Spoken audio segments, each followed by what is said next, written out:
Magandang araw mga ka-Best Buys. For today's video, meron tayong ipapadalang diesel generator dyan sa Camarines Sur. Kung tayo ay naghahanap ng generator na matipid, aasahan natin dyan at nasa isip natin yung mga diesel generators. I-test muna natin yung ating generator na to para malaman natin na hindi defective yung ating generator bago dumating sa ating kliyente. Silipin muna natin yung mga features na meron sa generator na to. Meron siyang digital display, may dalawang fuse siya para sa AC and para sa DC. Meron din siyang starter switch, on and off.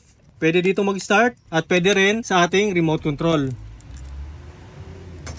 Meron tayong ATS port dito mga ka-Best Buys kung saan yung generator na to pwedeng maging automatic, kusang nabubuhay at kusang namamatay sa pamamagitan ng ating ATS box. Meron itong AC breaker para sa safety ng ating appliances at ang ating generator, iwas overload. So 30 amperes ito mga ka-Best Buys. Yung capacity naman ng ating generator is 32 amperes. Meron dito sa ilalim, dalawang 220 volt outlet and yung kanyang grounding. Napakaganda ng pagkakagawa sa generator na ito mga ka-Best Buys. Tingnan nyo naman, yung build pa lang, yung quality ng pintura, stickers, talaga namang hindi tinipid. 100% copper wire yan mga ka-Best Buys, basta Philking. Guaranteed na 100% may parts and after sales support service ang ating mga generators na manggagaling dito sa Philking. Silipin natin kung ano yung meron sa loob ng ating generator. Makikita natin sa loob yung ating battery, 12 volts, yung ating engine mismo, oil inlet, dito po yung ating drain, solenoid ng ating fuel pump, at syempre yung ating tangke na may 15 liters na capacity. Kasama na rin mga ka-Best Buys dito syempre yung kanyang basic tools 12 and 10 at yung kanyang screwdriver set na reversible. Ang kanyang manual mga ka-Best Buys. And yung kanyang manual ng ating digital controller. Silipin naman natin mga ka-Best Buys ang likod ng ating generator.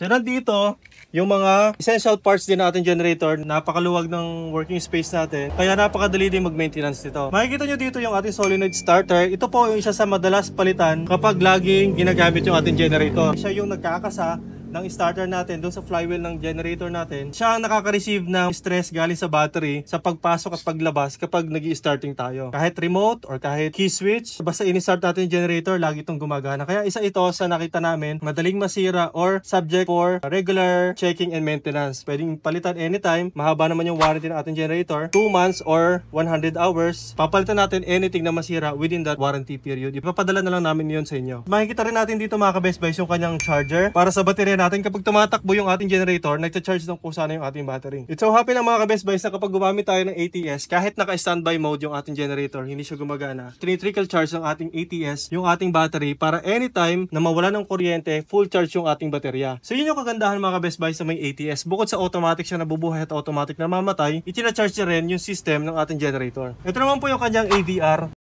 Lagi tayo naka-advance one step forward ang ating mga Philking generators. Meron siyang intelligent AVR para kusa na siyang mamamatay kapag below doon sa na-set natin na standard yung voltahe ng ating generator. Kapag naman po mas mataas sa 230 yung voltahe na nire-release ng ating generator, isinesan niya rin yung signal doon sa ating genset controller. Kaya naman mamamatay din yung ating generator. Hanggat hindi natin na i-correct yung tamang setup ng voltahe niya, laging mamamatay or hindi mo mabubuhay mismo yung generator. Yan ang kagandahan dito sa ating mga Philking generators. Although, mas mahal ng konti yung presyo natin compared with other generators na nasa market, pero sinisigurado naman natin yung quality, efficiency, at magandang service na generator para sa ating mga kliyente. Para sa engine specification natin. Yung regular na nasa market ay may 192 FA engine lang. Pero mga ka-Best Buys, kung makikita nyo yung ating generator, 195 na yung makina niyan. Mas malaki diesel engine, mas maganda para hindi hirap yung ating makina kapag nagbibigay siya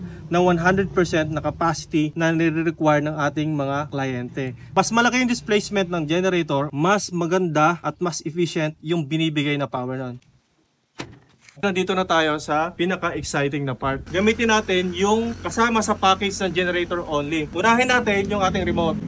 So pag gagamit tayo ng remote, dapat naka-off yung starter and i-on natin siya dito sa remote. $223,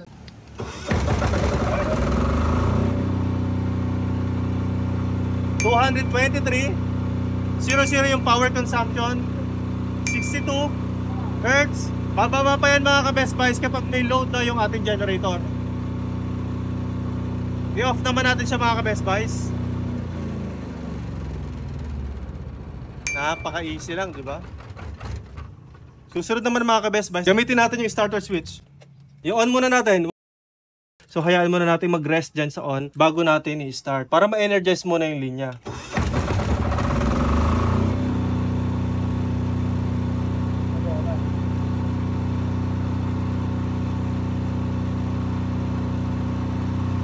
Dito na rin natin papatayin.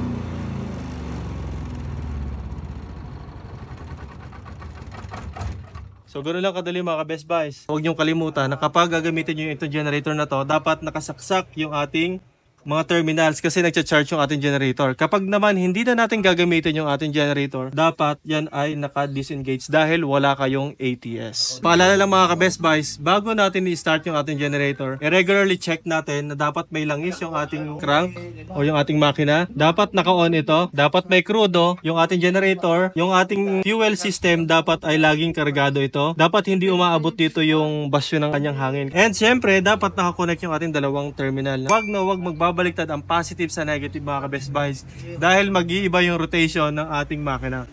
Mga ka-Best Buys, Philking 10,000 STRA ay may maximum capacity na 8,000 watts at rated capacity na 7,000 watts. 192 and 195 engine automatic, 7,000 watts lang yung kanyang ma-generate na rated power regardless kung gaano kalaki man yung i-prepare mo sa kanya na alternator. Pwede kasi tayong naka 192 and 195 engine pero 10 kVA yung kanyang alternator. However, kung hindi perfectly fit yung ating makina dun sa kanyang alternator, hindi pa rin makakapag-produce ng magandang output yung ating alternator. Dahil nga mahina yung kakayahan ng ating engine. Maliit yung makina, mas maliit yung rated power. Mas malaki yung makina, mas maganda at mas efficient ang magbibigay niya. Wala namang problema sa kanyang fuel consumption mga ka-Best Buys. Diesel ito. Hindi ito tulad ng gasoline na counting displacement lang yung pagitan, medyo mas malakas yung nagiging fuel consumption.